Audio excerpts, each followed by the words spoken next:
My name is John Patrick Ngoyi Kasongo. I am born in the Democratic Republic of the Congo. In 1984, I was ordained Catholic priest in the religious congregation known as CICM, that's Congregatio Immaculati Cordis Maria in Latin. In English, that's the Congregation of the Immaculate Heart of Mary. Now, right from my ordination, I was sent as a missionary to Nigeria in the Catholic Diocese of Ijebu-Ode, where I am.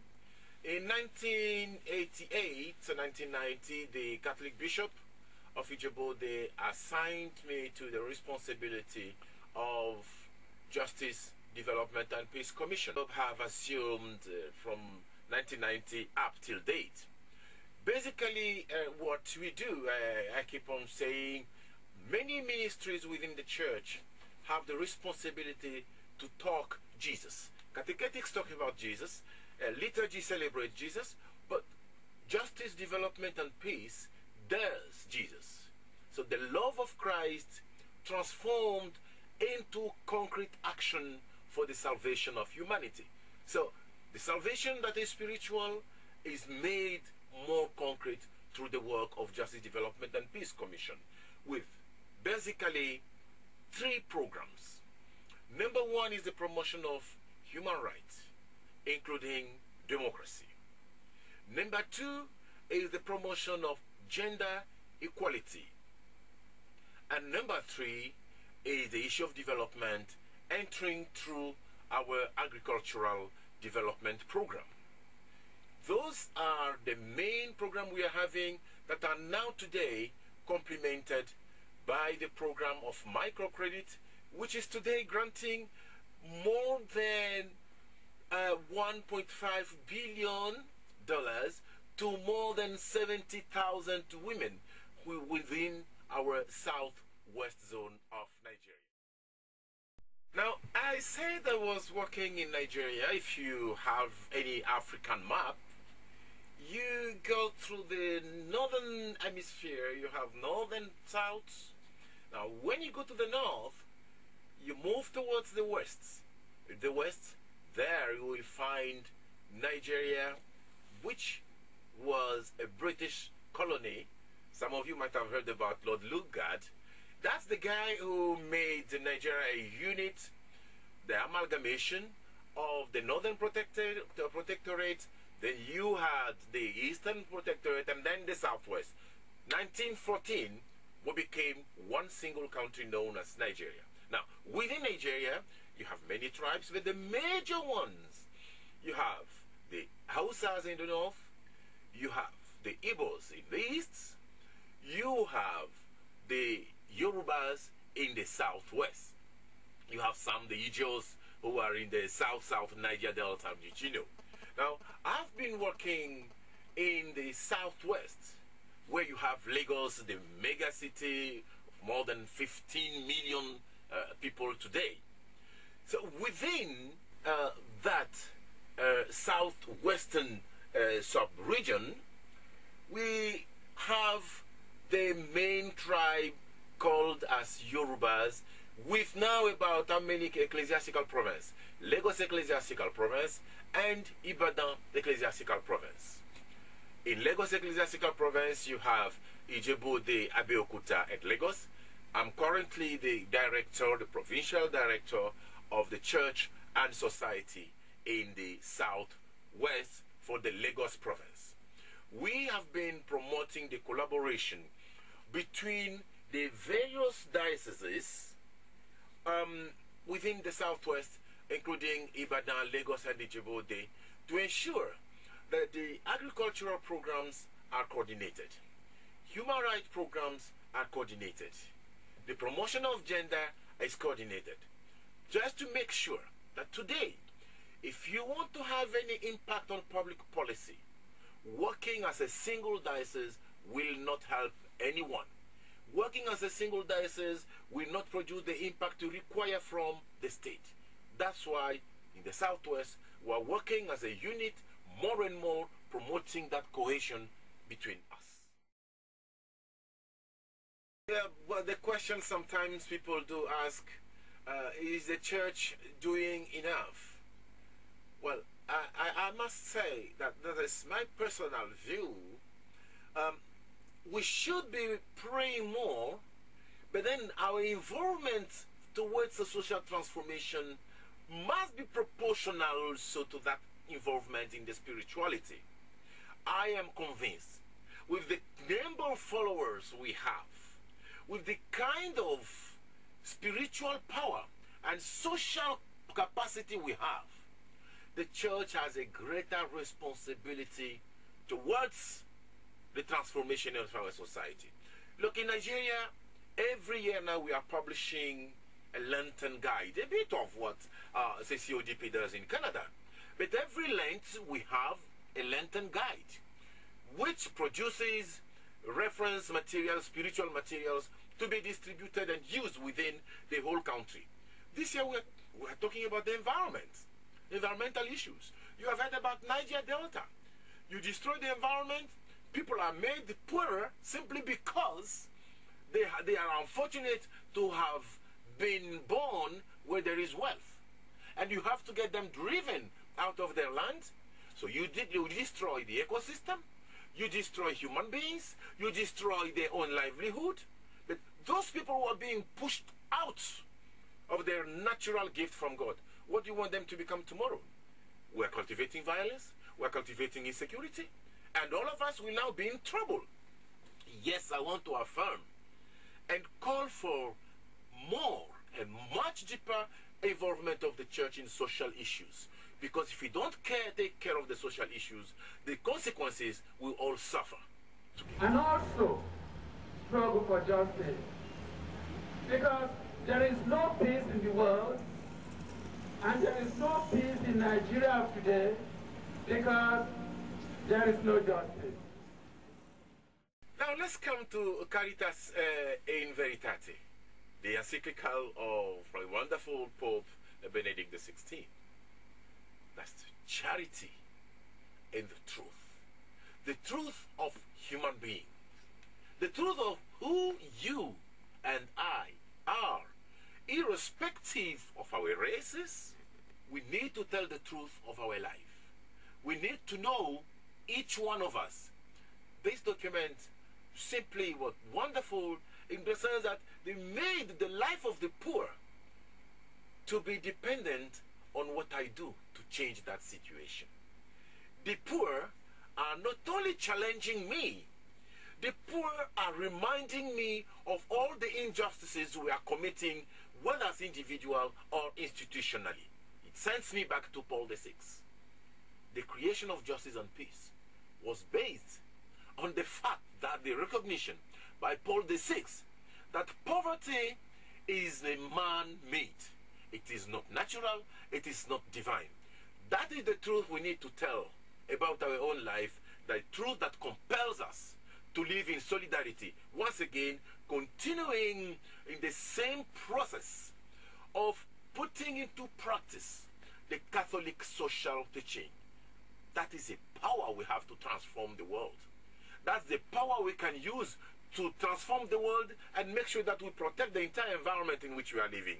That is the power we have that reminds all of us that the common good includes the protection of the ecology, protection of the ecosystem, the part of the truth we have in order to live with each other in solidarity. In 1999, after the elections, the people we sent out to monitor election came back and said, hey, are we now going to sit down and wait for the next 4 years before we come to monitor these guys again? That's how a program called Democracy Monitoring was born.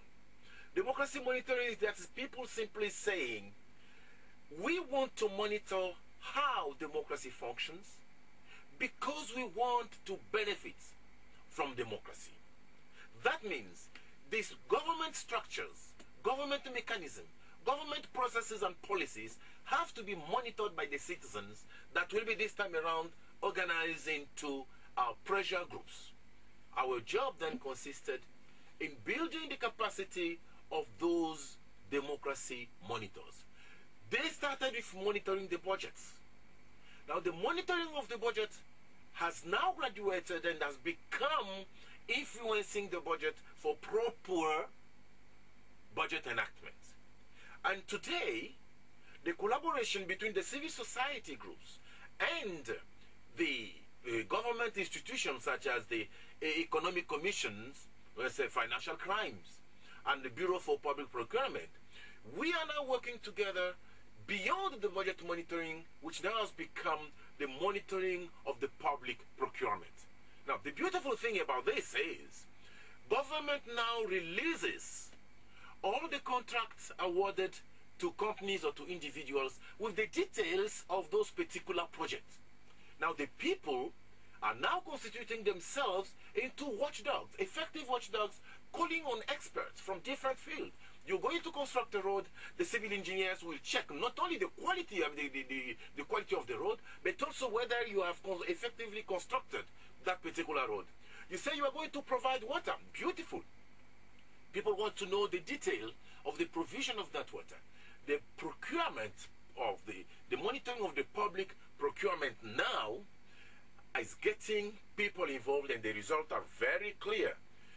Government officials are forced to minimize corruption. They are forced to be transparent. They are forced to become accountable. And the more people get involved, the more they build self-confidence. And that's when change really begins to take place. JDPC Ijebu-Ode has initiated a project that covers more than 23 states in this federation, including Abuja, the federal capital. Every month, all the state coordinators come to Ijebu-Ode here, and we ask them, can you provide us with the financial reports of your various local governments? Most of them will tell you, Father, it is hard. The chairmen are not ready to release the financial account.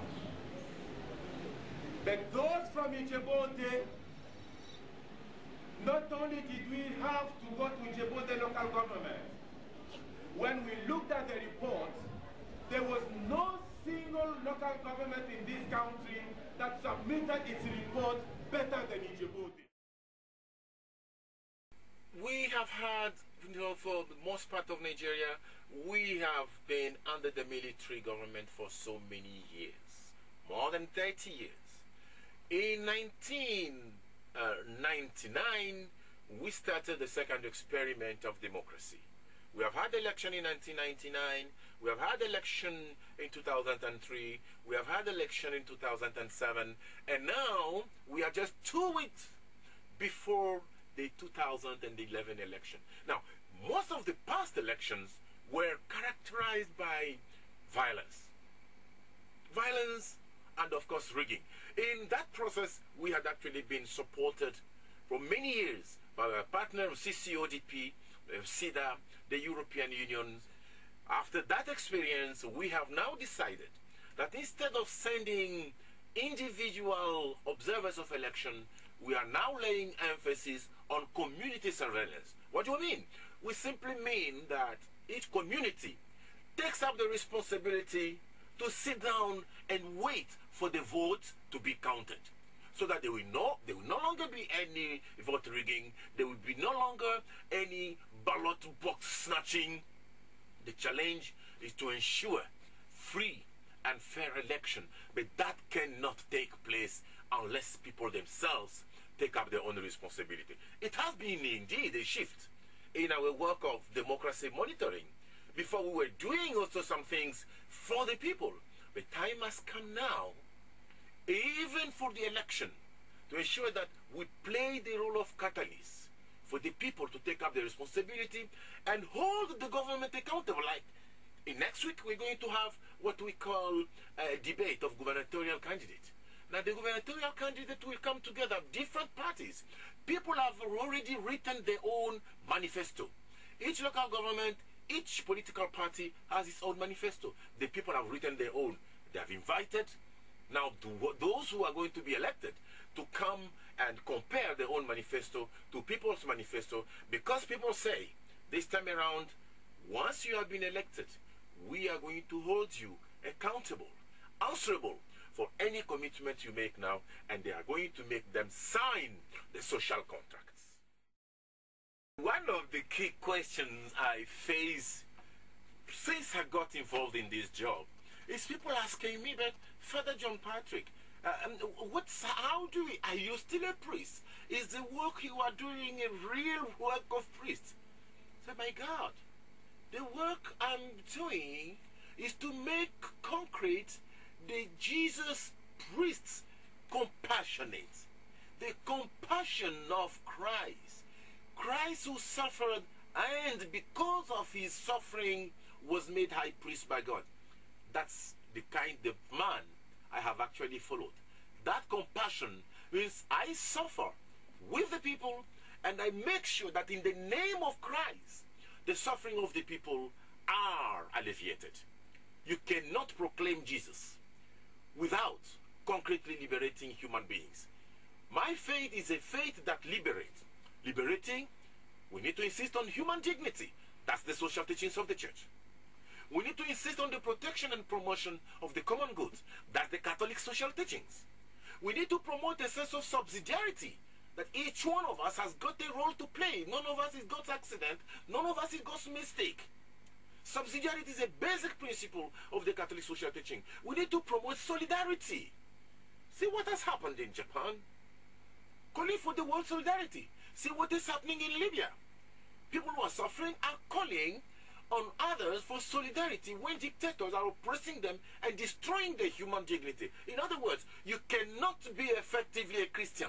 You can't be a Christ follower unless you live in solidarity with others who are suffering, unless you protect the common good, unless you protect human dignity.